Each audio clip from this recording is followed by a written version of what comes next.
At Shane Company, we know getting engaged is an exciting time. We also know that finding the perfect engagement ring can be overwhelming. As experts in forever love since 1929, we're here to help you get it right. We have a wide selection of beautiful ring styles to choose from, including vintage floral designs inspired by nature and classic styles with clean lines and sleek metals. We'll also protect your ring for life with our unmatched free lifetime warranty. Get started and find your store at shaneco.com. Shane Company, your friend and jeweler. Meta AI is the personal AI to help you with whatever you need. Plus, it meets you where you are. Not only is Meta AI now an app, but it's also on the apps you already know and love. Facebook, Instagram, WhatsApp, and Messenger. Plus the Ray-Ban Meta glasses. It's easy to access wherever you are. So whether you're talking or texting, Meta AI is convenient to use throughout your day. Experience our newest AI that's tailored to you by downloading the Meta AI app. Try the Meta AI app today on the Apple App Store and Google Play.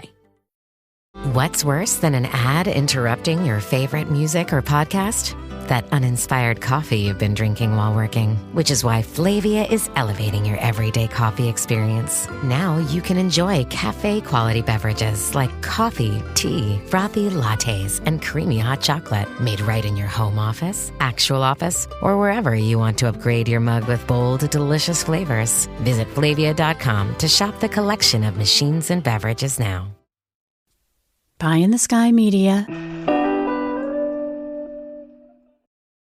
This series contains adult language and descriptions of graphic violence throughout. Listener discretion is advised. Welcome back to Criminal Mischief with Carolyn and Brandon. You're listening to episode 139, part 2 of The Werewolf Butcher. A warning, this episode contains graphic, physical, and sexual violence. Listener discretion is advised.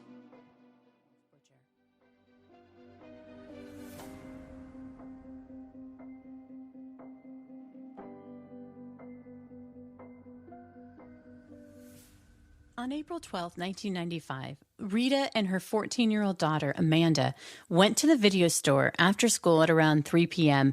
and rented The Shawshank Redemption. They also went to the grocery store, no doubt picking up food for dinner before they headed home for a quiet night in together. According to the timeline investigators would put together later, at around 8 o'clock, Rita talked to her boyfriend on the phone. Then around 9:30, she had one last call from her adult daughter who lived nearby. At some point that night, Amanda went to bed, and Rita stayed behind on the sofa. But by 11:30, she had dozed off in the living room.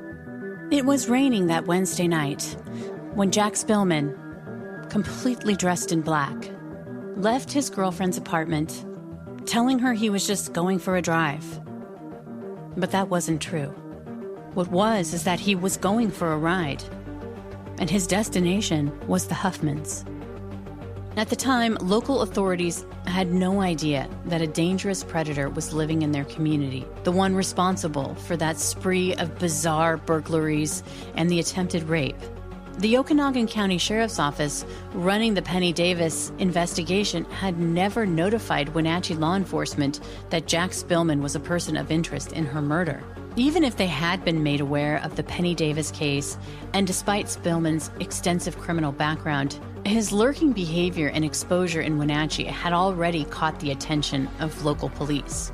But how could they have predicted that Jack Spillman was a ticking time bomb, a now activated, psychopathic, sadistic killer hell-bent on recreating the sick sexual fantasies he'd been storing in his head for so many years?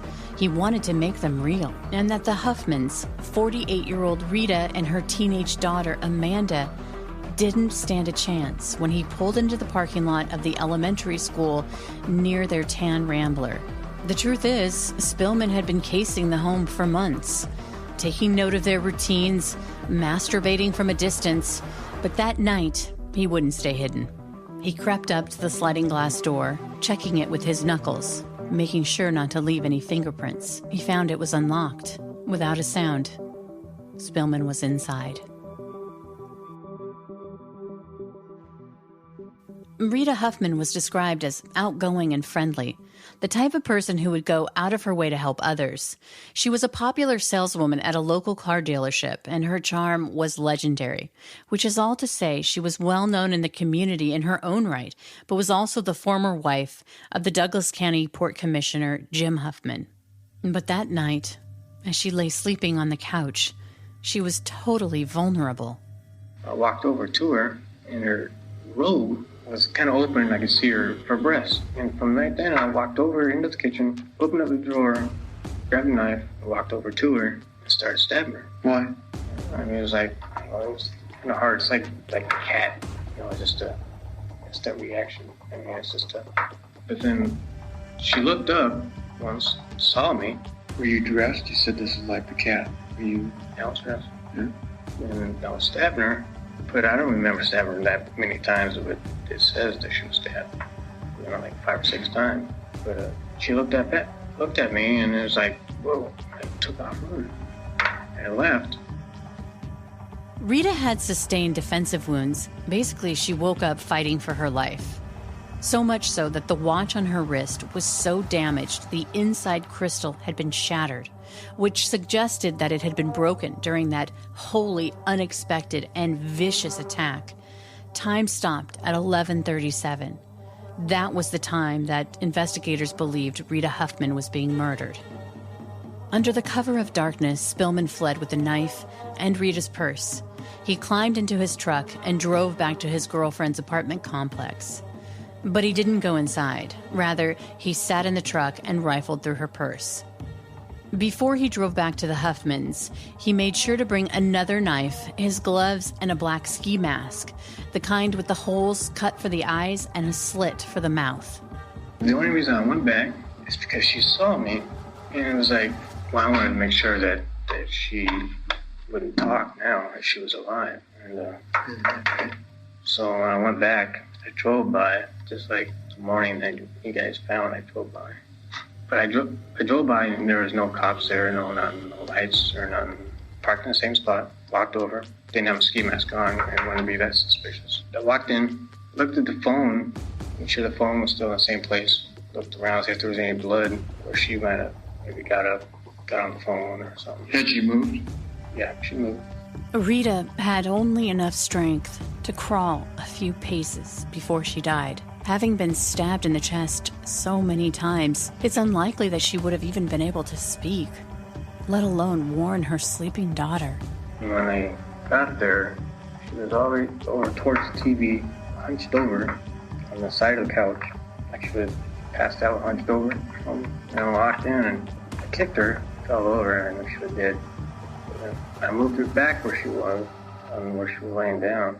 And then I'm not going to describe the details of what Spillman did to Rita, other than to say that he removed both of her breasts and eviscerated her body. Okay, why are we doing all this cutting? Well, I guess it's to destroy, I guess. I got an excitement out of it. I mean, it was sexual excitement. Meanwhile, Amanda, a 9th grader from Eastmont Junior High, was completely unaware of what had happened to her mother. But after surveilling the Huffman home for months, Spillman had familiarized himself with their routines. He knew that Amanda was asleep somewhere in the house. Investigators believe that Amanda was Spillman's intended victim all along. Spillman found her asleep in her mom's bed. What it was, I took the bat, sized up the bat. I didn't mean to kill her. First hit, it was like a baseball player that, it takes a long time before he pitches the ball. He does his hat and all that. But I was taking the bat and put it right far away from her head, kind of measuring it up. And I hit her too hard. When I hit her, it's like, it jarred her. She didn't even know what hit her, but she was unconscious because I know they kind of like heavy snoring. She was unconscious. They killed her. And, how many times you? 3 times. 3 or 4 times. Amanda was found on her mother's bed, laying in a large pool of blood. And I'm not going to go into the details of what Spillman did to Amanda, other than saying, like her mother, she'd been eviscerated and left in a posed position. Dr. Keppel would go on to write about both Bundy and Spillman in his book called Signature Killers. Here, he would explain that their arc of violence had swung so far afield that the killing itself, and then the post-mortem damage, offered a physical high, and it's a high not always experienced sexually at the time of the murder. The way Spillman posed his victims was an integral part of his twisted fantasies. How he left their bodies was a way for him to get even at women and young girls by degrading them. When'd you do that? That is because of women like Belinda who like to tease or whatever. It's just forget where her mouth is, I guess. I don't know. Get back at him some way? Yeah. Like a fiend, Spillman fled the Huffman residence under the cover of darkness for the second time that night. He drove down the street and pulled into the local chapter of the Veterans of Foreign Wars of the United States, or the VFW, which is a gathering place for vets in the community. There's not a lot going on at 1:30 in the morning in East Wenatchee. So when a police officer working graveyard clocked Spillman's black Chevy short box pickup truck in the VFW parking lot, it caught his attention. The hall had long since closed, so why was that truck parked there? Suspicious, the officer began entering the entryway of the parking lot. There was only one entrance, and he stopped as he watched as the parked truck started to leave. The patrolman blocked the exit. Strangely, the driver of the truck responded by getting out and standing with his hands up in a surrender position, despite not being asked to do so. At this time, the patrolman didn't have a clue about the Huffman's murders. He asked for the man's ID, and it was Jack Spillman. Everything about the stop that early morning put the officer on high alert. Spillman surrendering without provocation. He was entirely dressed in black. There were work gloves on the passenger seat, and he noted that Spillman had tools in the back of his truck. The officer was suspicious that Spillman was trying to break into the VFW. When he asked Spillman what he was doing there in the middle of the night, he said he was just turning around. But the officer didn't buy it and called for backup. He wanted to see if the VFW had any signs of a break-in. It didn't. So the officer asked Spillman a second time, "What are you doing here? If you wanted to turn around, you wouldn't have to drive all the way up to the building to do so." And here, Spillman changed his story. He said that he'd played bingo at the hall in the past, and he just wanted to check it out. With no sign of a break-in, the officer wasn't able to determine that Spillman had committed any crimes, and he didn't have any outstanding warrants, so he let him go. But the officer's instinct that Spillman was up to something no good would prove critical in the days to come. And then I went straight down to the VFW hall, and I was there putting the knife in the garbage can. It was full, but there was just a way for it to go down the side. It went all the way down the bottom. And then when I put it in there, my radar detector went off. And obviously, I knew there was a cop in there. I knew the cop was coming before I even saw him. So I hurried up and got in my truck. And I pulled right in front of me where I couldn't go out and block me. I put my hands up.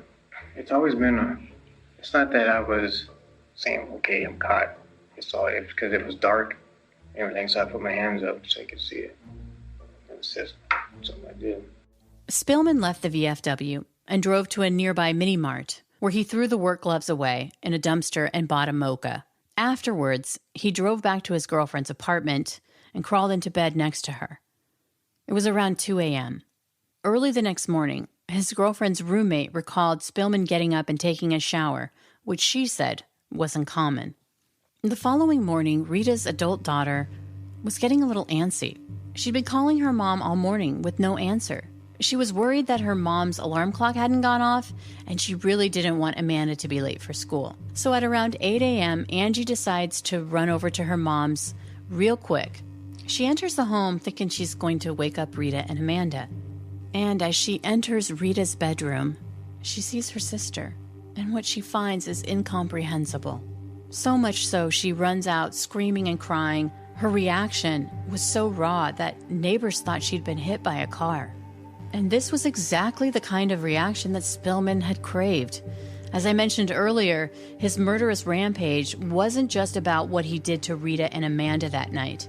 It was also the prolonged satisfaction of staging his victims so he could feast on their loved ones' reaction to the carnage he left in his wake. Basically, whoever came in, more or less, saw them, it's the reaction to what I would have liked to have seen the daughter came in, so, but... You would like that reaction if she would have seen her mother in that condition? If I would have saw her in that condition, if I would have seen her daughter come in and seen her mother, be able to see that reaction that her daughter screaming and doing whatever she was doing. But that'd make you feel good. Okay. At 8:07, Deputy Aiken arrives. He's been told there's a pedestrian car accident, but once on the scene, he realizes that the woman they thought had been hit by a car was Rita's daughter, and that she'd run out of her mother's house screaming and crying and collapsing in the yard because she was completely traumatized to find her mother and sister murdered. A regional task force was quickly assembled from the Douglas and Chelan County Sheriff's Office and the Wenatchee and East Wenatchee police precincts. In short order, reporters were at the edges of the Huffman's residence as law enforcement and forensic experts swarmed the crime scene. Within hours, news reports of the double homicide hit the airwaves, spreading like wildfire within the community. These breaking news reports prompted important witnesses to come forward with vital information. A young man called a tip into the sheriff's office. He said that he remembered seeing a truck parked at an elementary school near the Huffman's residence at 11:30 on the dot. He explained the reason he remembered the exact time with such clarity was because his girlfriend's curfew was at 11:30, and they had cut it pretty close that night. She lived near the Huffmans, and as they drove past, he remembered thinking how strange it was when he saw a black Chevy pickup with big tires and a short box at the elementary school. He wondered what it was doing there at that time of night when the school was closed. Police asked him to come down to the scene right away and to show them exactly where he saw the truck parked. It was roughly 250 feet from the Huffman's sliding glass door. Another witness came forward, saying they'd seen Spillman in the immediate area of the Huffman residence a week before the murders. Meantime, the task force had sent inquiries to all the local agencies regarding any contacts with Spillman, and by the morning of April 14th, the task force had organized an extensive search of the corridor between the Huffman residence and the VFW. But they didn't find anything. The Disney Plus Hulu Max bundle. It's the ultimate bundle for an unbelievable price. Plans starting at $16.99 a month. Get it and watch Marvel Television's Ironheart on Disney Plus. I want to build something iconic. A new season of The Bear on Hulu. We can make people happy. And The Epic, a Minecraft movie on Max. Anything you can imagine is possible. The Disney Plus Hulu Max bundle. Plans starting at $16.99 a month. All these and more streaming soon. Terms apply. Visit DisneyPlusHuluMaxBundle.com for details. Hey guys, have you heard of Goldbelly? It's this amazing site where they ship the most iconic famous foods from restaurants across the country, anywhere, nationwide. I've never found a more perfect gift than food. They ship Chicago deep dish pizza, New York bagels, Maine lobster rolls, and even Ina Garten's famous cakes. So if you're looking for a gift for the food lover in your life, head to goldbelly.com and get 20% off your first order with promo code GIFT. Imagine this. The best pasta sauce you have ever tasted sits abandoned on a plate. Wasted sauce. That is a tragedy. If only you had used Barilla al Bronzo pasta. Its bronze-cut texture holds your sauce and scoops up every last drop. The Italians call that scarpetta. Capture sauce the Italian way. Barilla al Bronzo. Click or tap the banner to find out more.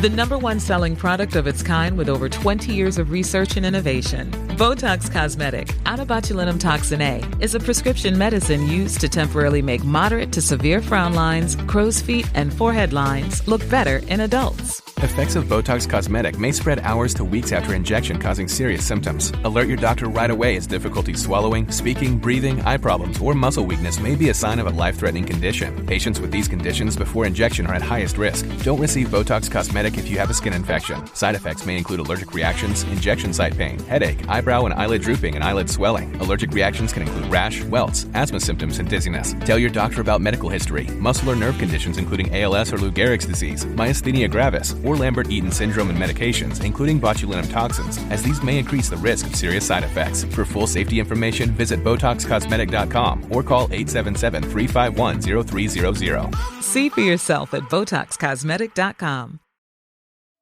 Later that day, though, that officer who had stopped Spillman at the VFW called in and detailed his strange confrontation of Spillman at the VFW at 1:30 in the morning. Now, given the VFW's proximity to the double homicide, the confrontation felt really important to the investigation. It prompted them to search the trash container for a second time that day, and this due diligence would prove to be a huge break in the case. At 6 p.m., Deputy Sheriff Larry Aiken opened the lid of a garbage can on the VFW grounds and saw a 12-inch knife with a wooden handle stuck to the bottom. The garbage had been collected after they had checked it that morning, but miraculously, the knife had stuck in a crease at the bottom of the trash container. When the rest of the garbage was automatically tipped over, it stayed at the bottom. Detective Robin Wagg jumped inside, pried the knife loose, and bagged it into evidence. He noted that the blade was stained reddish-brown. The knife was stamped Emperor Steel, and it was immediately sent to the crime lab. That garbage container was within 15 feet of where Spillman had been parked the night before, and it matched a set at the Huffman residence. Detectives were also trying to piece together how Spillman could be connected to Rita and Amanda. At first, there didn't seem to be any connection. But within days, micro situations would help them create a devastating window into Jack Spillman's psychology. Detectives tracked down Amanda's softball coach, who recalled seeing a black Chevy pickup with large tires and a roll bar, and that it was seen several times parked near the softball field during practices when Amanda was present. Detectives also went to the local watering hole called the Igloo Tavern.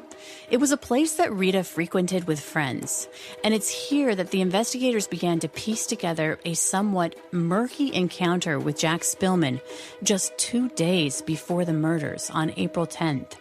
Rita had been chatting with friends at the tavern when the bartender told her that her daughter was on the phone. Remember, this was before cell phones. So Rita left her friends at the table and went to speak with her daughter on the bar's phone.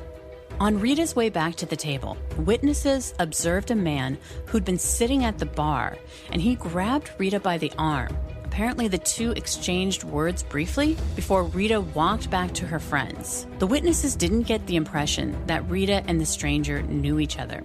Employees of the tavern and Rita's friends would later identify the man at the bar as Jack Spillman. No one reported knowing what the verbal exchange was about, and Spillman left soon after, leaving the only beer he'd ordered unfinished. The altercation, whatever it was, didn't threaten Rita enough to report it to the police. I mean, how many women have had that kind of encounter with a weird guy at a bar? I'm trying to imagine what she would have said if she called the police. The stranger at the bar grabbed my arm and called me a name? Criminal profiler Vernon Geberth theorized that Spillman probably felt that Rita had put him down at the bar and said that these types of people, when they get put down by a woman, they become extremely dangerous. They're going to get even. Remember, Spillman was still harboring anger and rage against Belinda from 9th grade. Even though the bloody knife had been sent to the lab for analysis on the 14th, it would still take days to get the results. I mean, investigators had to feel pretty confident, given all the circumstantial evidence that was growing against Spillman, that the knife that they'd recovered from the VFW garbage container was the murder weapon. But it wasn't a slam dunk by any means. A presumptive test confirmed that the brown and red stains were blood, and the medical examiner confirmed that the width and depth of the victim's wounds were consistent with the knife that they found in the garbage can. But was it human blood, and did it belong to Rita and Amanda? The prosecutor wasn't taking any chances with a premature arrest before those test results came back. There was just too much at stake to get it wrong. Even so, there was no way they were letting Spillman out of their sight as they awaited those results, and so 24-hour surveillance was approved. Detectives would interview Spillman's mother in the following days, and she told investigators that on April 13th, the day after the murders, at around 9:30 p.m., Spillman had asked his mother to put a different knife into her storage unit for safekeeping. Pretty soon after the murders, Spillman knew he was being followed by the police. His family was being interviewed. Even so, a couple of days later, obviously before Spillman realized he was being followed, he had ditched the ski mask. Detectives would send it to the crime lab as well, and to their absolute horror, the slit on the mask, where the mouth is, tested positive for the victim's blood. Later, Spillman would confess that he drank the blood of his victims. I took my finger, wiped up the blood with my finger, and slipping it off my finger. How'd that make you feel? It was exciting. Exciting? Yeah. Always is. Always is? When the blood on the knife came back as positive blood types of both Rita and Amanda Huffman, they prepared an arrest warrant. They also wanted help as to how to effectively take Spillman into custody, because by now they had a fuller picture of who they were dealing with. They'd found out through interviews with the family that he'd long studied books on murder, serial killers, and police investigations, and that he had an unhealthy obsession with wolves. Detectives had also pieced together his extensive criminal history dating back to when he was just 13. How he'd become a suspect in that attempted rape that occurred in Douglas County 4 months prior to the murders. Remember the one where the woman was able to get a hit to his groin, and so he limped away threatening her, but she hadn't gotten a good look at his face. And then all of those bizarre burglaries, which they were now able to connect to Spillman. The killing of the hamster of his niece's friend and the cat he'd killed belonged to one of the homes he'd worked on as a roofer. But the biggest revelation came when detectives found out from the Okanagan County Sheriff's Office, it was the neighboring county to the north of Wenatchee, that Spillman was a person of interest in the disappearance and subsequent murder of Penny Davis. It was revealed that her skeletal remains were found posed in the same position as Amanda. On April 18th, 6 days after the Huffmans' murders, and knowing that Spillman's arrest was imminent, investigators flew to Seattle to speak with Dr. Bob Keppel. At the time, Dr. Keppel oversaw the Washington State Attorney General's Office Homicide Information Tracking System, or HITS, and was considered an expert criminal profiler. The investigators wanted to pick his brain about the upcoming arrest, the best way to go about the interrogation, and go over the criminal profile that they'd asked Dr. Keppel to work up for them based on the crime scene and Spillman's background. Dr. Keppel's profile stated that the killer would have ritual paraphernalia and souvenirs contained in a private chamber of horrors. This chamber could be a dark closet, a room, basement, or hole in the ground, and that investigators should be aware that the killer may use an abandoned barn, cabin, or garage, any place significant to the killer. That this specialty place would be designed to help the perpetrator manufacture and refine fantasies. Armed with this information, 1 week after the murders, Spillman was arrested in the early morning hours of April 19th. I'm sure investigators wanted to get Spillman talking about this potential chamber of horrors. Given the grotesque nature of the crimes, obviously they didn't believe the Huffmans were Spillman's first murders.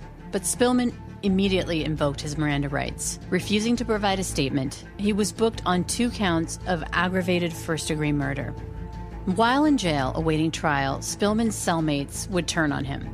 telling investigators that Spillman had bragged about wanting to be the worst serial killer and how he believed he would outsmart the police as he realized his wildest sexual fantasies, which included sexual assault, evisceration, and sexual mutilation of young girls. In quick order, Spillman went from being a person of interest in Penny's kidnapping and murder to a suspect. Staring down 3 aggravated murder charges, Spillman confessed to murdering Penny, Amanda, and Rita to escape the death penalty. 4 months after Spillman pled guilty to the murders, he granted an interview with Dr. Keppel, who believed the only reason that Spillman had agreed to the interview was because he knew that Keppel had interviewed Ted Bundy before his execution in 1989. And so basically, it wasn't about any guilt or remorse. It was about his ego. And during the interview with Keppel, Spillman says his only regret was that he didn't just leave the knife at the crime scene. Because I left the one stuck in the panda. And I knew that I could leave it. If I would have just left it, everything would have just been fine. Except for the first one. I mean, I had my fingerprints all over it. But I still have regrets. Still have regrets. The regrets that you have are leaving the evidence, not for what you did. Right. Right. Well, I have no regrets for what I did, no. Yeah. No regrets. Yeah. At the Washington State Archives in Ellensburg, with the wonderful help of Bridget Clift, I was able to go through hundreds and hundreds of documents related to the case and the tapes, but there was also a section of carefully curated news clippings on the Huffman murders. According to a report in the Wenatchee World, Amanda's dad was later interviewed after the murders, and he said that they'd found a paperback copy of To Kill a Mockingbird in her locker. The find was a connection to his daughter, but he said it also haunted him. He read the book as a way to get closer to his girl, and he couldn't help but see connections between Mandy and the protagonist of the book, Scout. He would say, Mandy was like Scout. She was a tomboy and prankish and had her own sense of justice. I felt a pretty strong connection with the character Atticus in the book, her father, in always defending to her the system and how the system works. The newspaper article said that in the book the system failed, but in the end, justice was served here in this case. But I'm wondering if it was. For this podcast, I requested to interview Detective Robin Wag, who worked the case. He's retired now, but we did have a couple of conversations. He says he normally doesn't give interviews on this case. He's not much for limelight. And in the past, he's always turned down media requests out of respect for the victims' families and for himself. He doesn't want to dredge up the case because it brings up painful memories. But he said he would talk to Rita's daughter to see if she would be okay with him speaking with me this time around because there's a thought that keeps him up at night. Could Spillman ever be released? After speaking with Rita's daughter about the interview, she asked him not to. And let me tell you, I totally understand. But I did ask Detective Wag if I could share with you, in his own words, what the stakes are in this case. Because there's a chance that Spillman could get downgraded from maximum security in prison to the general population. From what I understand, high-security prisoners are really expensive to take care of, and the downgrade would save money. But implications down the line could be devastating. So this is what Detective Wag wrote. Quote, as I stated before, I think I will go along with Angie's wishes. We have a special bond as a result of this case, and I bow to her wishes.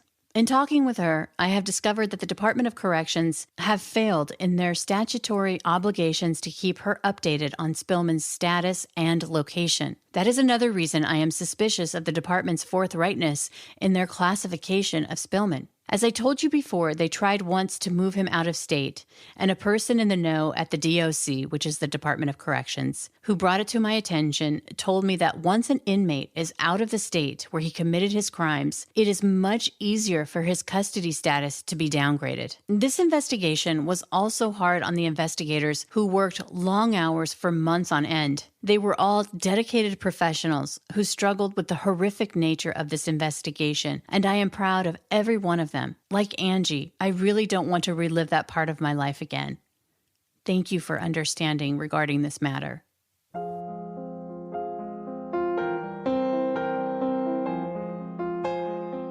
It is critical that we never forget that Penny, Rita, and Amanda lost their lives to this monster, and that Jack Spillman, the so-called Werewolf Butcher, because of what he did to his victims, should never have his status in prison downgraded from maximum security to the prison's general population.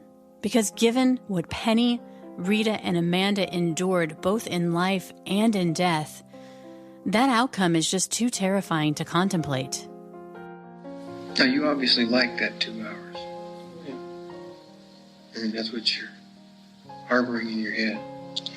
Why is it that the Huffmans didn't die in 2 hours? I think that's a totally different case. Totally different case. Why? What happened with Penny? For one, Penny had all the time in the world. Well, Huffman I did too, at 2 points. I mean, I had all night. But when it first happened, with the mother, I mean, it was just a bam. Right. That's probably what threw it off. But I wanted to prolong it with the daughter, but it too hard and misjudged it. With the mother out of the way, well, then I didn't have to have had all night with her. So the 2 hour part, you weren't stabbing her in that 2 hour period? As in, like, Rita? No, Penny. Well, I know, I'm not stabbing like Rita. Like, your mother was stabbed. You're keeping her alive, but you're still... She was alive when everything was going on for about 2 hours. So what are you doing to her? I know you're getting excited, and you're liking it. And you talked about torture in the past. Are you strangling her, reviving her? Are you using the knife to... I just say, yeah, I'm strangling her, using the knife, molesting her, and everything. Okay, we're just going to drop all those 4 categories just into one big pot, huh? Just like a soup? Huh? Yeah, I mean... That's bullshit, man. What you got to understand here is what in the world went first, second, third, how this thing progressed, what was happening to you. You just want me to tell you this. You got that right. You're exactly right. But what is the reason that I want you to tell us this? Well, the reason you tell me is because you want to learn. Yes, absolutely. I look at similar cases every day, okay? People say, is this murder connected to this one? If we'd have found Penny ahead of time, before she would have had time to decompose or the animals would have got to her, would there have been similar things that we would have found at the Huffman residence to connect those 2 crimes together? Similar psychopathological things? Could have. Could. There we go. All right. That's what I want to know.